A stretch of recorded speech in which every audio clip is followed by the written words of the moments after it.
स्वराज्याचं तोरण बांधिले शिवबान राजान सोहळा मराठी मातीचा सण ह्यो आला र शिवबाराज छत्रपती झालं ग माय ग ग ग ग माझं शिवबा छत्रपती झालं ग माय ग ग ग ग माझं शिवबा छत्रपती झालं ग माय ग ग ग ग हे पालखीत आलं कोण सोबती मावळ सरदार अन 32 मन सिंहासन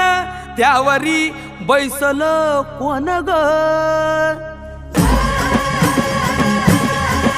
रायगडाच्या सत्रेवर गरजती शाहिरी ललकार संगनगार तू तारी वाजती संबळ